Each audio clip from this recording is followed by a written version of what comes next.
You're live. Welcome to Slow News Day Live. My name is Steve Poikinen. I am here in sweltering, humid, possum nut, swampy Boulder Creek, and I am very, very pleased today. Today is going to be basically an extension of the pre-Assange vigil. Garland Nixon is my guest, and if you are unfamiliar with Garland Nixon, if you've been living under a rock for the last several years, if you only tune into media that confirms your biases, Garland is a top-notch commentator, analyst, broadcaster, and very, very pleased to have him join me today. Garland, how are you, sir? I'm doing wonderful, thank you. It is good to see you. I have really been enjoying both your show, which we've got. We can pull up a link to that and put it on the screen here, and we drop the link to it in the description for today's video. Been enjoying your show, and I've been enjoying your tweets. It's like instead of fault lines with Nixon, it's zero fucks with Garland Nixon. And, well, you know, I moved to a different show. I'm not on Fault Lines anymore. You are. You're on WP. Well, no, I'm on. Even there, I'm on the Critical Hour now. Fault Lines was morning, so now I'm on the Critical Hour with Dr. Wilmer Leon on 105.5 FM, and that's in DC, and that is Sputnik Radio, and that is from 6 to 8 p.m. On Eastern Standard Time, and of course, my WPFW show, I've been doing that for years, and that is called News Views, Friday, 6 to 7 p.m. I became kind of aware of you in about like 2015, I believe. And I'm not trying to fangirl here or anything like that. I appreciate the work that you've done. I appreciate your perspective. I enjoy that very, very much. You had a great conversation with Ajamu Baraka the other day. I've got a couple of I don't know, not necessarily bones to pick with Mr. Baraka, but the way that the Green Party primary went down is forever going to be troubling to me, and I was wondering if you had any insights or opinions on that. Not really. I tell you, believe it or not, not really, but you know, the guy that I was hoping for, believe it or not, was Jesse Ventura. I was really hoping that they would have found a way, if you really want to win. I don't know if you know it, Jesse Ventura, but without even a running, without even being in, was polling at like 18%. Here's a guy, because he's honest, he has been a politician. Sure, of course, he's going to be attacked, but anybody who says they're going to bring the war, stop the wars, yeah, that's a problem in America. But I'm a big fan of Jesse Ventura, and I was hoping that the Green Party would look at him and say, here's a guy who could put us on the map.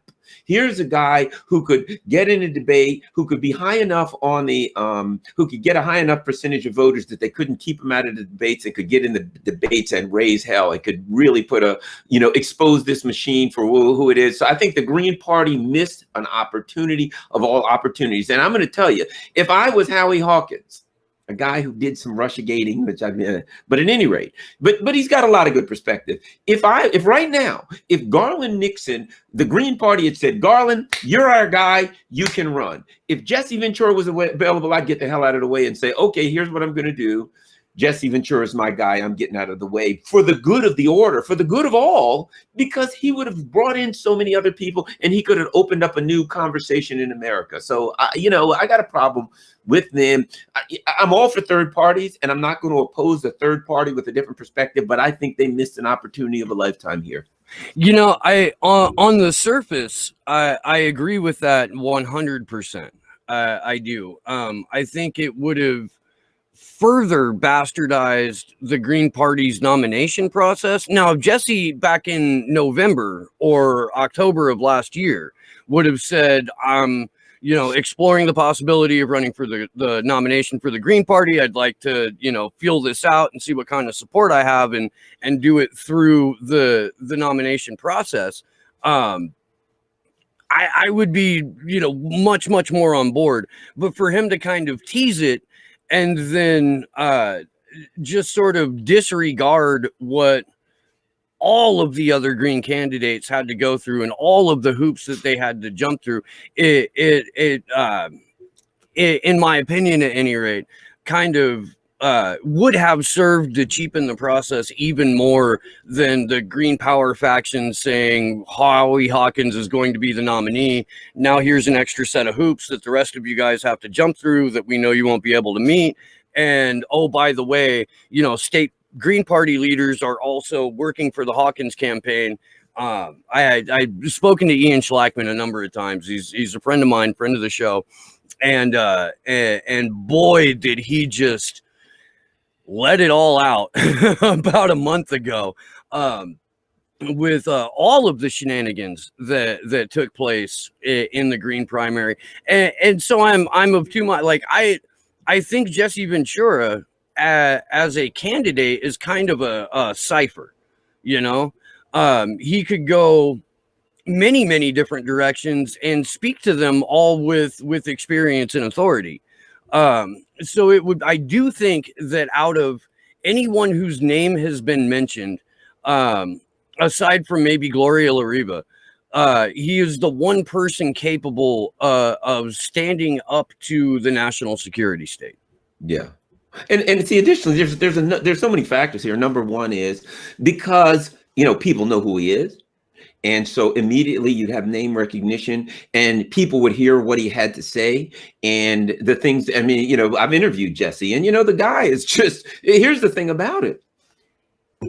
Like him or hate him, he says what he means. It would be a politician who comes out and says, boom, this is what I believe. And that's a powerful statement. So I think that I understand the issue of the process and all the issues that you're talking about are very, very, very valid. So I like a conversation like this because it's not like one of these issues isn't valid. That's why I said, if I were the Green Party nominee, it's almost like, let's say me and my friends got a basketball team together and we want to win this tournament and everybody wants to win the tournament. And some guy walks up and they say, well, Garland, we got one more spot. Do you want to play? Sure, I want to play. And then they say, hey, we got another guy and we really want to win. And we got another guy who walked up and he wants to play, but sorry, we don't have a spot. Who is it? Michael Jordan. I'll step aside. Let this guy play. Okay, love you guys. I'd love to play, but here, let me get out of the way. You only got one spot open. Go ahead and take Michael Jordan on that team. You guys win the tournament. That's the way I see it. There's times when I say to myself, for the good of the order, I would step aside. If I was I'm telling you, if I'm the Green Party nominee, I approach everybody. I say, guys, ain't nobody listening to me. I'm Garland Nixon. I'm going to walk over. Nobody's going to. Howie Hawkins. 3 months from now, they'll be like, ooh, who was that guy? Wasn't that the guy that had the job for all? No, that was a different Howie, right? But if Jesse Ventura is there, he gets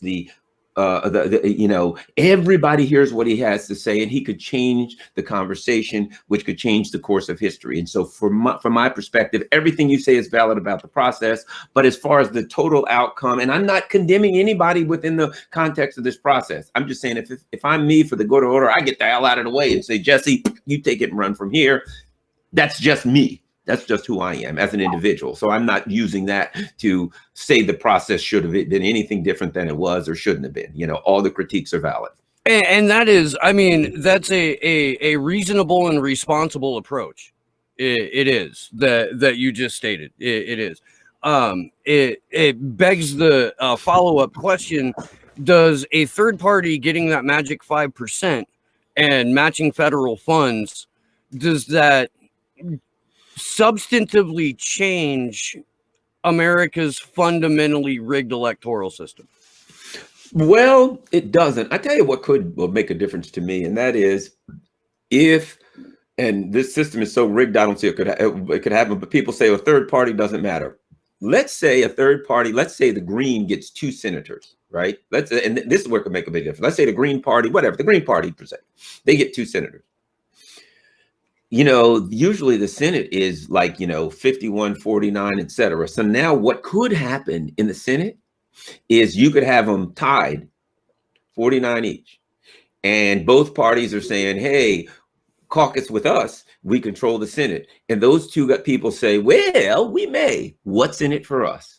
So now they could extract, and they could say, and if you don't fight for what we want, you lose the Senate, because we're going to stop caucusing with you and jump over to the other side, right? Then you got two people. That third party now controls the Senate for a couple of things.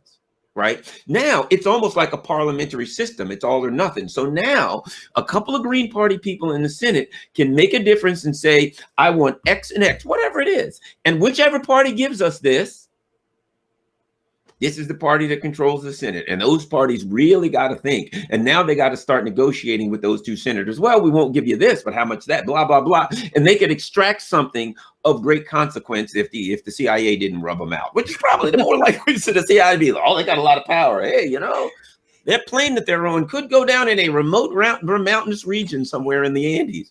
Yeah, 60,000 feet up the fuselage. Well, nobody can go recover the fuselage and all the bodies in there because it's in the Andes. Big shout out to the corpse of Paul Wellstone. Yeah, people forget about, but people, I think, at least in the last decade or so, have no idea who Paul Wellstone was and what he did and the suspicious circumstances under which he died. And that's a fantastic point. I've been talking about this book for about a year now, and I'm rereading it again. Have you read Joel Whitney's book Finks? How the CIA tricked the world's best writers? No, I bet that's good. Wow. Garland, this story begins in like 1948. Finks. And with the creation of the Congress for Cultural Freedom, which is basically the publishing clearinghouse for the CIA, the brand new CIA. Right. And the book walks you through the very early years of the CIA's relationship with international news magazines, political magazines, on through Operation Chaos, which predated Operation Mockingbird, and just kind of lays the foundation for intelligence manipulation on a mass scale of media. Wow. It's a fascinating book, and you are much more likely to get an interview with the author than I am. But I would give it a glance for sure, because it details with primary source documentation, letters from George Plimpton, letters from James Jesus Angleton, and all of those nefarious characters from that era, just how entrenched, not just in literary circles, but the new medium at the time, which was television and film and all aspects of entertainment, that intelligence had just complete control over, and discusses in many ways how left liberal or liberal left movements were created by the agency as a means to sort of kettle dissent. Right. To define, well, the thing is, even without even reading it, they know that there is going to be some level of dissent, and if they can define the parameters in which the dissent is argued, if they can define the rules, sure, dissent's great as long as you stay in here. As long as you stay in here, you're good, and you don't get out of here. Outside of these lines, you'll start asking questions. So it makes perfect sense to me, because you see that happening as a person who, for years I did Fox News. For about 10 years, I was on Fox News all the time. Been on all the shows, you name it, pretty much regularly. I never went on Hannity, but most all of the other ones I was on fairly regularly. And what I noticed, and one of the reasons I left the mainstream media, was that what happens is, Garland, we're going to go on. And the way they set it up, the parameters they set up, it was always a panel. We're going to have Garland Nixon from the left, Joe Schmo from the right. And I had to really kind of play 3D chess to get out what I wanted to do from a progressive perspective, right? But it was, they set it up so ideally for them, the argument is the establishment right argument versus the establishment left argument, which really isn't much of an argument. It's, superficial political crap. It's usually cult of personality. This person's a good guy. No, that person's a good guy. This argument's controlled. This group's controlled by Soros. No, that group's controlled by the Koch brothers. It usually was some superficial garbage. And so you see that the setup is, we know there's going to be discussion. We want to control the parameters for the discussion. And I just couldn't do that anymore. So I walked away from Fox News a while back. And this is basically the thesis behind Chomsky's manufacturing consent. Mm-hmm. that you are allowed certain parameters within a debate, and as long as the debate stays within those parameters, it will be aired in establishment media. I have a correlating theory that I am hoping to turn into a book, and it's that consent was manufactured almost 20 years ago with the advent of the internet and the signing of the Patriot Act that solidified the manufacturing of consent. And now it's the media's job to manufacture confusion. And we have counter reinforcing propaganda on all major networks, where you can attack an issue from as many different angles as possible, as long as the underlying message is the war machine is good, or deregulation is of everything is the only way that anything positive can occur. Those kinds of things. I would like your, is that theory sound? I agree with it 100% from a person who was there, and to me, the perfect example is Russiagate. If you look at the, of course, the Dems push it, with all their, it was Russia, right? But meanwhile, those who oppose it even still have to push it. They still have to pretend as though it's real. So they can say, well, they went after Trump and accused him of collusion with Russia, which is false. But we know that Russia really did, even though there's no evidence. Well, so what happens is, even those who could pretend to delve into it, you've got a few conservative investigative journalists who are really onto the stuff there, and they look into all of the investigation for Trump, and they can see what happened, right? But even then, they've still got to slip in a head nod every now and then. Even when they look in, they'll go into the Steele dossier and they'll say, well, clearly it was garbage from day one.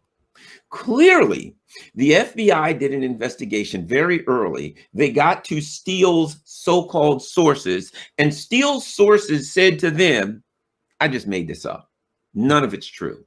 I can't believe Steele's own sources. So the FBI goes to Steele's sources. Steele says, okay, I wrote it. And the FBI says, who are your sources? Joe Blow. They go to Joe Blow, and Joe Blow says, I can't believe that he kind of perpetrated that was true. I mean, I told him it was like I was making it up. I was talking to drinking buddies. So clearly this guy's it was all bull crap the whole time. So they know it's bull crap. And you know what they write? That we think that Steele was a victim of Russian misinformation, that the Russians planted this information with this guy, and then this guy gave it. So even then, they can't admit. When you read the very article, and the guy doesn't say, I contacted the Russians, and the Russians told me these things, and I thought they were true, and I told Steele. The guy says, I personally made this bullshit up. I made it up myself, and I gave it to Steele, and I told Steele, it's all a pack of lies. I'm just making this up, but you're paying me, so I got to give you something. So he says, hey, man, I made it up. It's a pack of lies. And then in the same article, they say, we think he was given that misinformation from the Russians. So no matter what, no matter how much they are onto it, the writers, the conservative writers of these articles know that they can't come out and say, it's a crock of crap. They still got to somehow say, yeah, if you read my article, it shows that this guy made it up. But he didn't make it up. Right. It was given to him Russian misinformation and it's what you're saying. They know there's certain things you can't possibly ever say. And you can't say, I know it's a pack of lies. You can't do that. Or guess what? Or you ain't writing for Politico no more. You're not going on Sarah Card or blah, blah. I know Sarah. I met Sarah Card. I got her phone number in my phone. She does a lot of this, does some good work. I used to go on Fox and I talked to her in the green. Most of these people that you see, I talked to in the green room. John Bolton used to see him in the green room, all of them, right? But and I'm not speaking for Sarah Carter. I've talked to her. I've seen her do some good investigative work, and I've seen her be really on to this Steele dossier and a lot of this stuff. I didn't talk to her about that, but I believe in my heart, Garland's opinion, that Sarah Carter, in her investigation, she's a smart woman, knows this is a pack of lies, but she also knows she ain't going to be on Fox News or anyone else, that she will be blacklisted by the machine if she says what she really knows, and that is it was just a CIA propaganda the whole time. Yeah, exactly. Their InfoWars reporter, Millie Weaver, made the documentary Shadowgate. I watched it yesterday. Not because I'm a fan of InfoWars, but because Susie Dawson private messaged me and said you need to watch this, and I value Susie's opinion, so I did. And there are so many avenues in this documentary that are left unexplored because it has to be cast as a sympathetic piece in regards to Donald Trump. Right. And if you eliminated partisanship from it, and this is what Action for Assange is entirely about, is post-partisan direct action. But if you eliminate the partisanship from it, you walk away with a very, very full understanding of how Russiagate was implemented, who implemented it, the names of the companies that are behind what they call IIA, which is basically an internet-based psychological operation on how to predict people's behavior and manipulate emotions. And there's a whistleblower in there named, I believe it's Patrick Berge, who worked for the Navy, worked for the NSA, and then worked for a number of private contractors. One of them was owned by James Jones, who was Obama's national security advisor. And James Jones is a central figure in this documentary. I believe his son now runs the company that Jones himself started.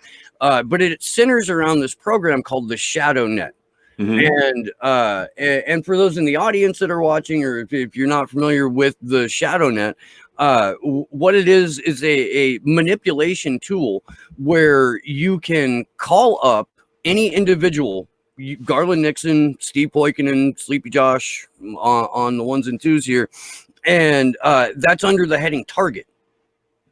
And then you can determine what sorts of either advertisements or media clips or articles to send that person to get them to behave a certain way. It's a program that's been around for a number of years.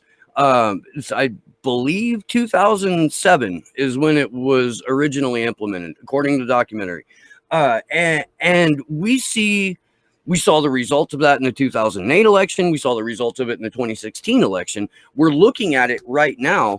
I don't normally make predictions. I don't. I'm not big on making predictions.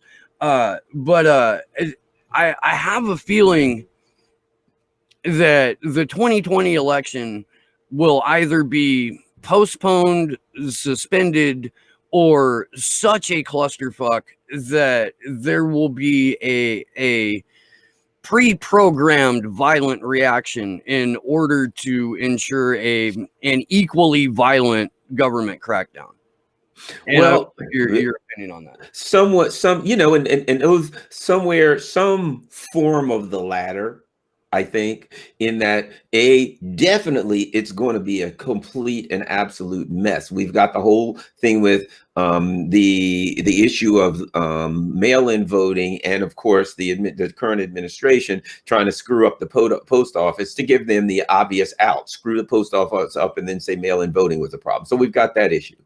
We've got the fact that neither of these political entities, and I say neither as though they're two, quite guardedly, but neither of these, the one war hawk with two right wings, but they're not going to accept it. It was funny because I was talking to someone about this the other day on my show. The other day, excuse me, 2016. And the Democrats are like, Donald Trump will not accept. What are we going to do if he doesn't accept the outcome of the election? He is risking democracy. He's a blight on democracy, saying that he doesn't know if the election is going to be fair, if it's going to be rigged, blah, blah, blah. As soon as they lost, they were like, the election was rigged. It was the Russians. It was Comey. It was everybody, right? It was Bernie Sanders, Deion Sanders, Colonel Sanders, anybody, right? So what do you get? So now they're saying Donald Trump won't leave no matter what. We already know what happens when they lose, not if they lose. Now, they could win. I don't know what the hell's going to happen. But we already know in the event that the Democrats lose, it was the Russians. It was everything. It was Donald Trump manipulating the mail. It was God only knows what. We've got two parties that won't lose, no matter what. And they're both saying the other guy's going to steal it. The other guy's trying to steal it, which they're probably both right to some extent. Yeah. You know, that's the thing about it.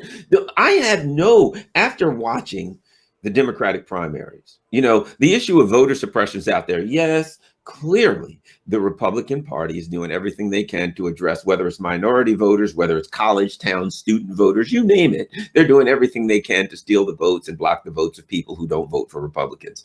But the problem is, and, you know, I've interviewed Greg Palast on many instances. Greg Palast, people who are fighting this type of voter suppression will go to the Democrats and say, will you work with us and help us and put something into Congress and blah, blah, blah. And the Democrats are always like, la, la, la, la, la. I can't hear you. And why is that? Because as we've seen in the primaries, they reserve the right to do voter suppression and voter manipulation in any way they choose to ensure that they maintain power within their own institution. So they ain't going to go after voters like they're going to stop the electoral college when they use superdelegates, which is the same thing, if not worse.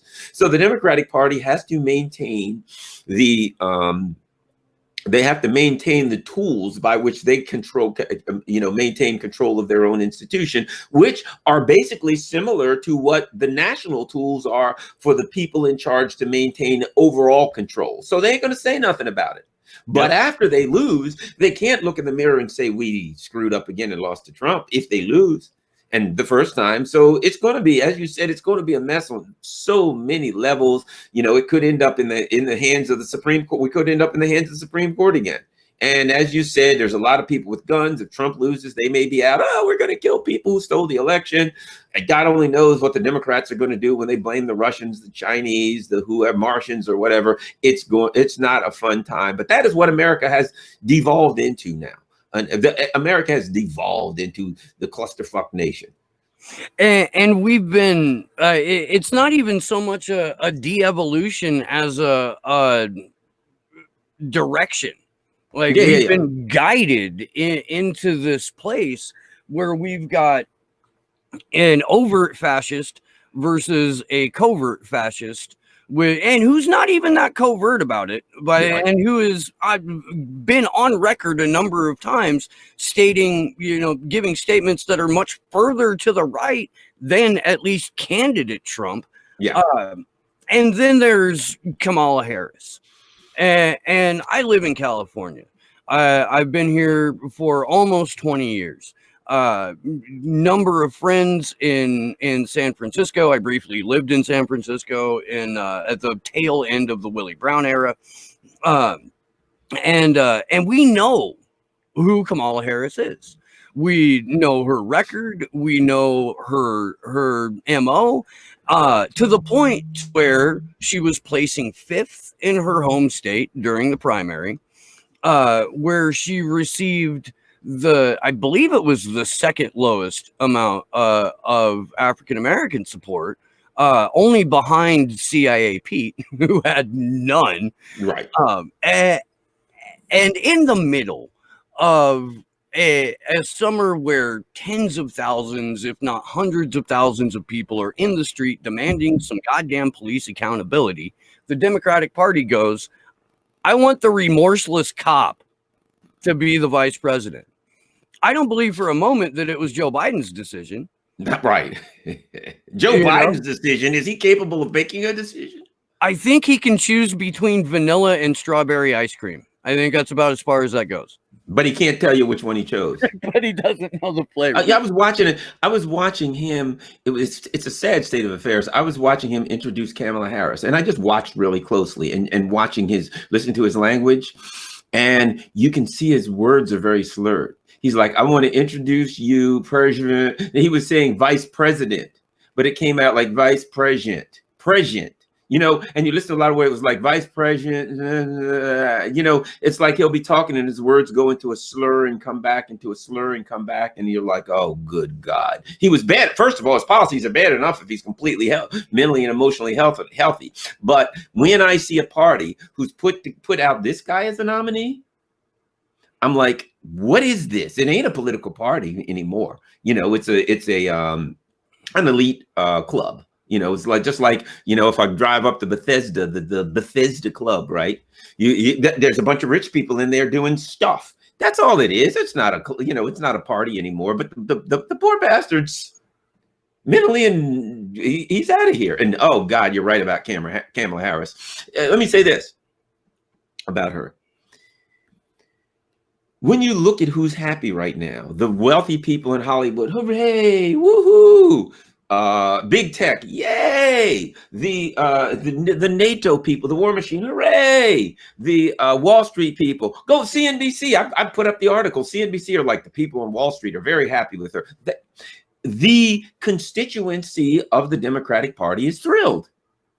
The base of the Democratic Party is thrilled. If you think the base is unhappy, that means you don't know who their base is. If you think their constituency is unhappy, then you just don't understand who their constituency is. Their base and their constituency ain't us. If you remember something, and this was critical to me, I will never forget this.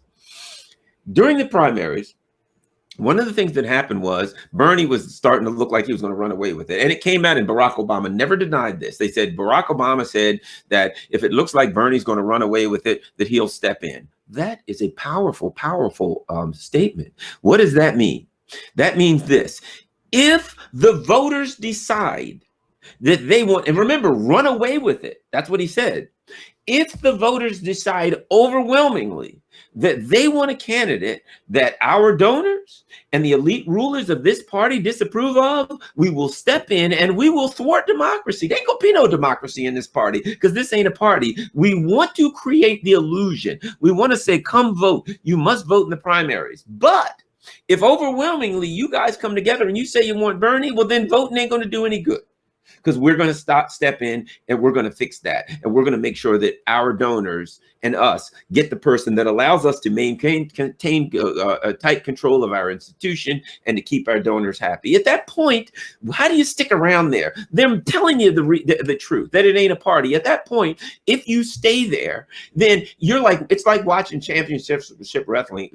It's like, who was the guy? Was it Roland Barthes, the guy that wrote Mythologies, where he compared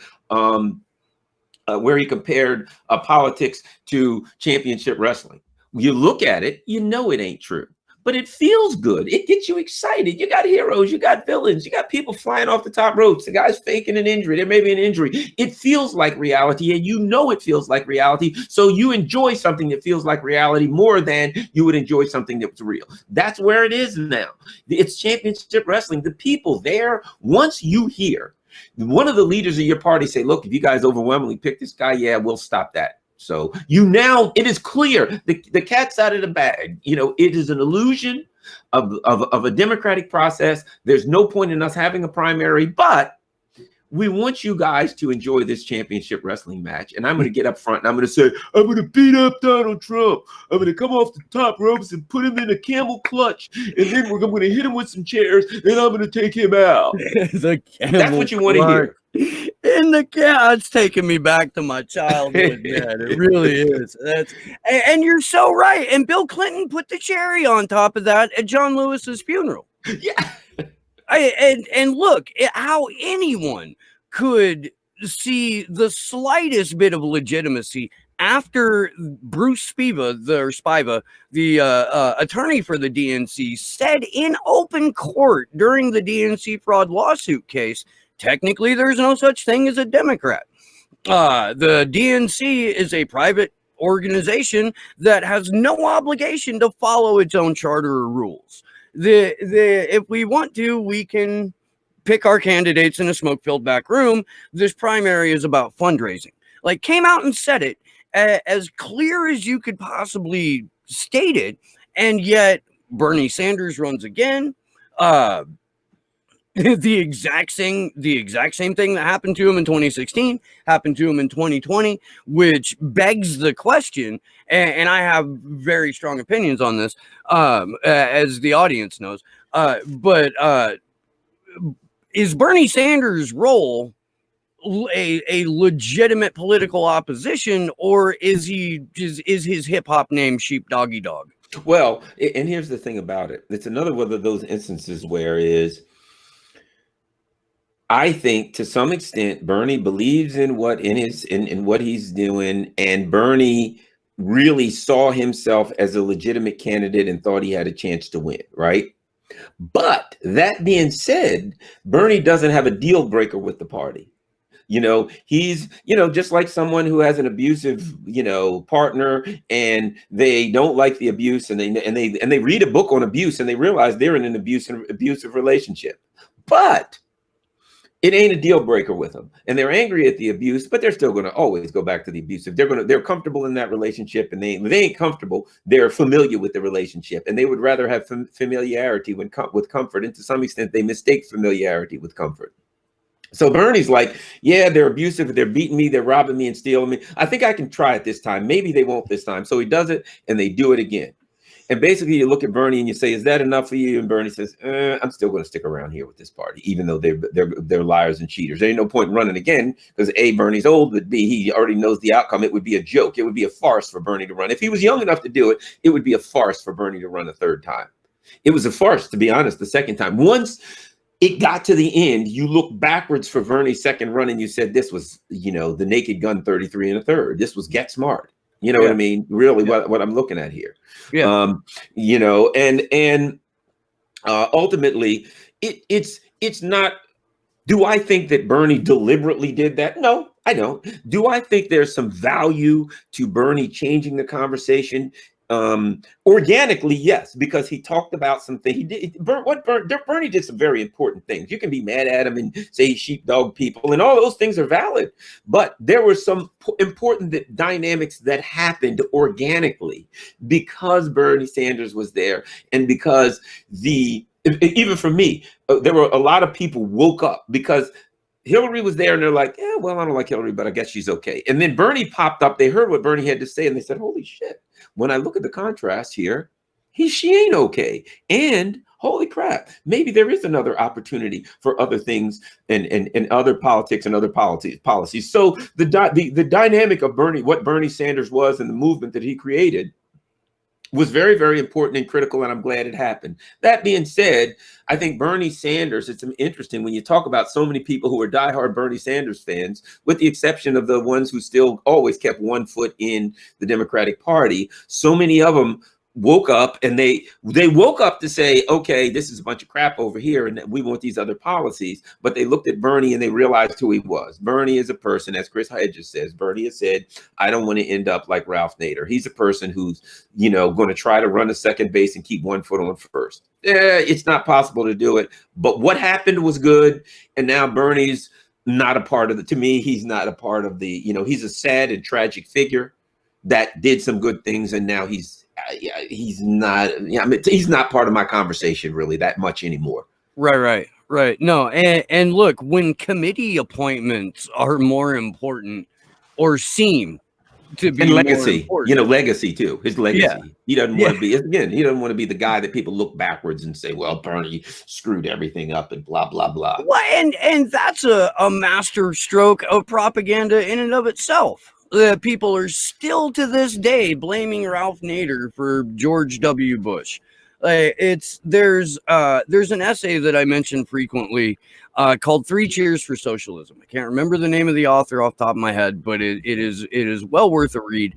And one of the inarguable paragraphs is Americans, as a rule, don't know their own history.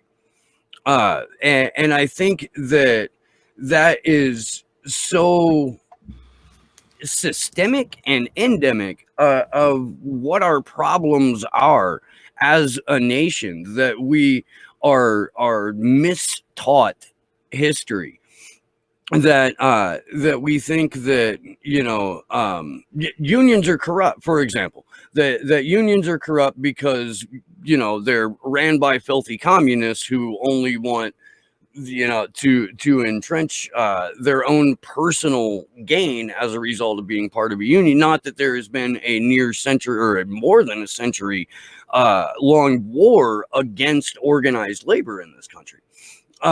There's a documentary came out on Netflix, I think back in 2018, called The Family, that centers around this far right evangelical religious, I guess, cult is the best way to put it. That they're the people that host the National Prayer Breakfast, the Family.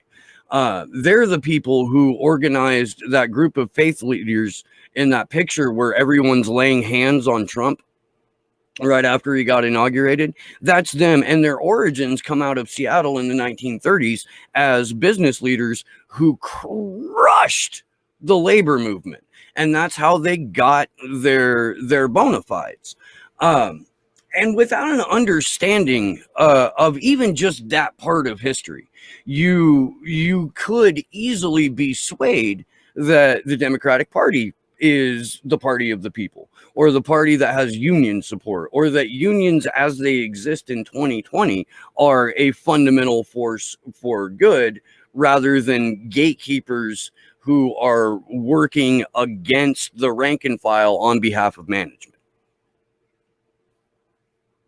My little rant right there, and my I'm with you. article.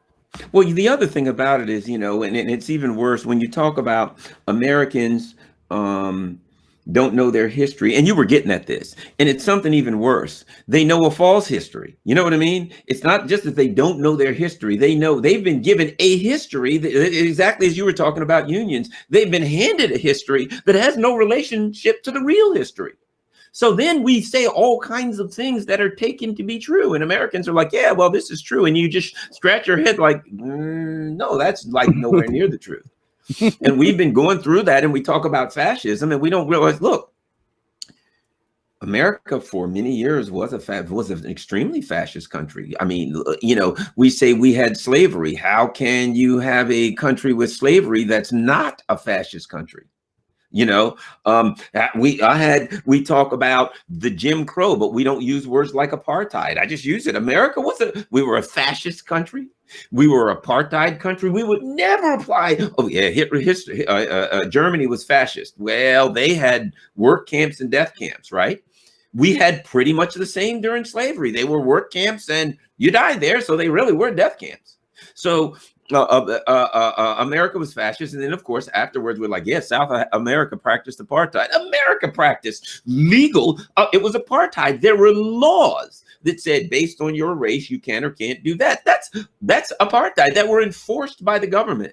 So we don't even talk about the reality. We don't use the language of America that exposes, the ugly dark side of what America has and has been. So what do you end up with? You end up with somebody doing Make America Great Again. Well, let's go back to this wonderful false history that we have when things were wonderful. And you have the Biden and the Democrats doing their version of Make America Great Again, right? Biden's running around, I'm going to restore dignity to the White House. Oh, what a joke. But isn't that Make America Great Again? I'm going to restore. I'm going to go back to a time when things were better. That's the same thing, and that's what fascists do, too. Fascists will tell you, let's go back to the time before World War I and the, blah, blah, blah, when Germany was a great country and before we signed all of these deals that took our land and blah. Let's go back to a time when Northern Europe was brilliant, and let's use these little signs and insignias that go back to the Norsemen. Go back, back, back. That's what fascists do. But, and I'm not saying that Trump or Biden is a fascist. I'm just saying that's what's a big part of fascism, that weird symbolism and stuff like that from the past, restoring times, this mythical times when things were better. But I'm slightly to the left of Emma Goldman. So I in my opinion, Biden is is as fascist or would be as fascist as Trump, he would just do it more covertly. Yep. He would do it behind closed doors and allow a friendly media apparatus to paint his decisions as compromise, or as Barack Obama always said, the hard work of governing. When Jimmy Dore has made the point a number of times that it takes a Democrat to pass the really bad right-wing legislation. Because there's at least token pushback on the part of establishment Democrats when Trump comes out and says something like, we need to cancel or privatize the post office. Yet Barack Obama said the exact same thing, tried to do the exact same thing, tried to appoint a couple of different people as postmaster general who were on record saying they wanted to dismantle or privatize the post office. And Marcos Malitzis, who is a clown, a tool, empire tool, tried to go after Bernie Sanders for this, tried to put the blame on Bernie Sanders personally for the inevitability of the public-private partnership that the post office is destined to become. And it turns out that Bernie, in fact, like blocked two of the nominees for postmaster general who were on record saying they wanted to privatize it. And that's, I say all the time, because it's true that we live in a fucking cartoon. And this is just more of the cartoon rearing its head into existence. We don't have too much time left, and I really want to hear your thoughts on the at least the potential September 7th start date for the second round of the show trial of Julian Assange. Now we're still fundraising Action for Assange's to come back to DC for 3 weeks. We plan on holding events, but daily, but there will only be like 3 or 4 that we promote heavily in order to get, the people that we're working with to sign on and partner with us and support us. We found out earlier this week that the Justice Department, Trump's Justice Department, Bill Barr, is playing so fast and so loose with the rules of law that that the burden has now shifted onto Julian's defense team to decide whether or not they go forward with this September 7th hearing, or if they want to file for an extension so they can prepare for an entirely new or an entirely expanded second charge of conspiracy to commit computer intrusion. Do you see this hearing taking place as scheduled? And if so, how does a defense team who's already submitted all of their arguments shift tactics to deal with this expanded superseding indictment?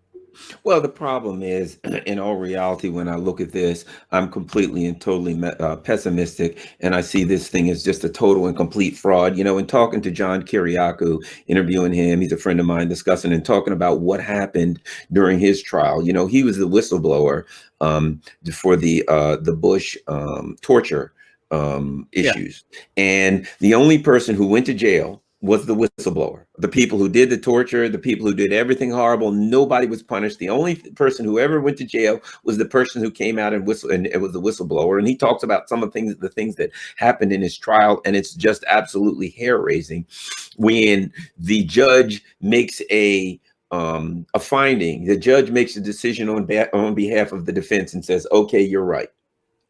And the national security state's attorneys say, we need to go and talk to the judge in the judge's chambers, and the defense can't be in there. And they go talk to the judge and come back out, and the judge says, changed my mind. I'm going with the prosecution now. You can't ever know what they said when things like you've got evidence, and your people say, your defense team says, okay, I want to look at the evidence. I need, all of the evidence. And they say, nope, here's what we'll do. We'll set up a room. You can go in for a limited amount of time, and you can look over the evidence, pages and pages and pages. You can't make notes of it. You can't take pictures of it, and then you can leave. So it's set. So this thing is a farce and it's a joke. And there's, we already know how this thing ends. It's just theater. And sadly, I wish there was some possibility that this was a real trial, that this was a real hearing, but it's not. They put judges out there, they choose the judges, they choose the courts, they choose everything, and they know the findings that they're going to have to make. This is what this empire has become, the empire of the US and England, etc. It has become a place where there is no, I hate to use the term rule of law. The only thing we get is an arbitrary application of the law, which means there's no law. If it's arbitrarily applied, there's no foundation. There is no compass with which to direct the law. Julian Assange doesn't have any rights. None of us have any rights. I mean, let's look at it. If you start with this, he's not an American, and he wasn't in America. Since when can America go to another country? If you're driving down the road in Germany and you're driving 120 miles an hour on an Autobahn where there's no speed limit, can the people can the US say, you know what, in New Jersey, you can only do 65. We're going to go arrest you on the Autobahn, bring you back to New Jersey and prosecute you. That's what they did. Our laws are now universally. You can be in space. There could be a moon station. You could be on the moon station in the US that could say, you're on the moon, but you're doing something that's illegal in the United States. So we're going to bring you back to the United States and prosecute you. And our vassal states out here, the extensions of our empire, are going to help us. If they're already applying their laws arbitrarily around the world, the internal laws of the United States, applying them around the world, the fact of the matter is it's a foregone conclusion of what this thing is going to be. And of course, Assange and his lawyers should and must fight this to create the paper trail for all of this and the historical record for all of this. But I think we already know what's going on here. Yeah, and John John's been kind enough to be on this show and been on the vigil a few times, and has gone into a lot of detail about just how this kangaroo court hearing that would take place in the Eastern District would go down. Jeffrey Sterling was on a Don't Extradite Assange event panel with Lori Love and Barry Pollock a couple of weeks back that was just absolutely fascinating, and he expanded on what John has said over the years, in that if you are a defendant in a national security case, by virtue of you being the defendant, you cede your constitutional rights when you walk into that courtroom. And that's something that I know most American people don't have a fundamental grasp of. Like they're entirely unaware of the fact that you can lose 100% of your constitutional rights just by virtue of walking into a courtroom in a national security case. Where it applies to Julian Assange, well, it doesn't, because he's an Australian citizen. But this is to expand on your point, this isn't just the US saying they can do this to any journalist or publisher globally. This is any country can point to the precedent that the US would set in this extradition and 175 years of imprisonment and say, well, the US can prosecute legally any journalist or publisher that prints material that embarrasses them. So we're going to do that too. And now certainly at least all the Five Eyes countries would be on board.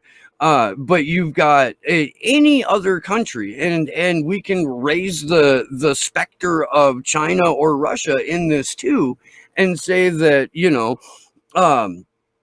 Ken Delanian, or everybody's favorite CIA reporter, or Rachel Maddow, or Sean Hannity, or anyone who has come on and broadcasted information that embarrasses the Russian government or the Chinese government can then be extradited to that country and prosecuted. And there's silence uniformly on the part of establishment media for this. And I don't see, like, they've got to know. They've got to know about this. They've got to know the precedent that it's going to set. Where is the hubris coming from that it won't be them? Well, for this reason. if I'm already doing the work, so here's what they see. If you go against the narrative of the national security state, the machine, the corporate state, right, then you are subjecting yourself to legal jeopardy. But if I know that not only am I not going against them, but I am their PR machine, I feel like I really don't have to worry about that. They ain't going after me for exposing war crimes. I'm the one who's going to go after the person that they are going after for exposing war crimes. I'm the one who's going to try and hide and cover up the war crimes. But I certainly, they're fools, because at any point the national security state could say, well, you know what, don't, here's a list of things that you can't print, and if you do, we're locking all of you up. But they're in a situation where right now they're like fat and comfortable. Hey, you know, we're doing pretty good. They ain't coming after us. That's, you know, we don't do the things that you would have to do for them to go after you. So that's my thoughts on it. I mean, we're in a situation, again, Chris Hedges talks about this. Our media reporting is in no way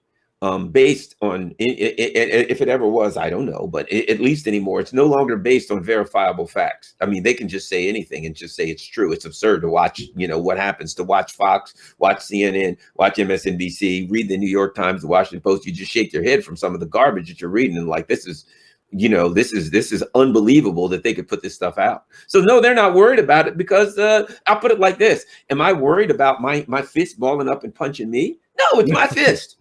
So they ain't worried about it. They're the fist. They're the PR arm. You know, I own a company. Am I worried that the public relations department in my company are going to say things about my company? Nope. They're my public relations department. And I think that's where they are. They're PR for the corporate oligarchs in the deep state and the international security state. Which begs the question, how can they call themselves journalists? Like, who buys that at that point? I understand, and I know that I just earlier in the show made the point that we don't know our own history. There's another paragraph in that essay that begins with Americans are the most America is the most propagandized nation on the planet. And before we wrap here real quick, I because you've had years of experience working, you know, alongside some of the more recognizable names in establishment media. You've been on their shows, you've had these conversations, you went straight into the lion's den on a number of occasions for a number of years. And I gotta, like, do they know that they're just doing propaganda and they're cool with it? Or do they still think that there's, you know, some little bright spark of legitimate journalism inside them? You know, that's a good question. And it's a question that I haven't been in there. I really don't know. I do know there are a lot of people in the media who basically, there's a lot of people in the media. Like, if I wanted to be an actor, right? I'd be happy being the villain in one movie, and then another movie I'm the monster, and another movie I'm a vampire, and another movie I'm a priest. I just want to be an actor. What do I care? I'm going to take the role, right? I think there's a lot. I do know for a fact there are a lot of people in the media who they're just, hey man, I want to look good. I want to get all the perks and the jazz of being on TV, and so my role is as a conservative pundit or as a liberal pundit, as this or that. I'm willing to play that role. I'm getting paid, and it's working well for me. There's a lot of that out there. Then there are a lot of people who are ideologues, and they're just go on and they say their ideologue crap. And if you look at their history, you know, it's a history of, some of them have some pretty bad, nasty histories, but and the machine goes out and it's very good at picking the right talking heads that works for them. They look at their history and they're like, yeah, that'll work for me. Let's get that people. And the people behind it, the production people, you know, I found this, a lot of the production people in the mainstream media are the children of the 1%. Yep. They are you talk to the producers and this and that. Well, you know, I think I'll go to my father's house. I can't decide if I'm going to go to the one in New York or the one in Miami this week. So it's an elite club. It's an elite. It's like going to Capitol Hill. You go to Capitol Hill and they're angry if you go to Capitol Hill and you're like, hey, you know, I got a new chief of staff. Well, did they go to an Ivy League school? No. You're going to bring somebody in that didn't go to a child. That's unthinkable. That's unheard of. Well, that's the same kind of game. Yeah, and it's a little bit deeper. If you didn't go to the right prep school in Connecticut, or, you know, like if you don't have that St. James Academy or that Exeter pedigree, then you're equally as worthless. It's a sad state of affairs, and that's what makes me very, very thankful that we have shows like yours on WPFW and on Sputnik. It makes me very, very proud, even though I'm not big on pride. It makes me proud of the work that we've done on Action for Assange. Garland Nixon, I want to thank you so much for being my guest today. Please let people know where they can find you, what times your shows are again, and yeah, just thank you again. This has been fantastic. Yeah, every Friday from 6 to 7 p.m., WPFW 89.3 FM in Washington, D.C. The show is News Views. If you want to hear a bunch of my shows, just go search online for News Views WPFW podcast. I think there's something called, I forgot which one it is, but they'll come up. There's a bunch of places you can find. Player FM, I think, has about, so you can go there and listen to my podcast, my show, Monday through Friday, 6 to 8 p.m. Eastern Standard Time. The show is called The Critical Hour with Dr. Wilmer Leon and myself. And of course, that's on Radio Sputnik, and it's on 105.5 FM in Washington, D.C. at Garland Nixon on Twitter, Garland.Nixon on Instagram, Garland the letter N at gmail.com is my email address. And of course, Garland Nixon on Facebook. Well, that's going to do it for today. Big thanks to Sleepy Josh on the ones and twos, handling the tech side like always. My name is Steve Boykinen. Good luck to us all.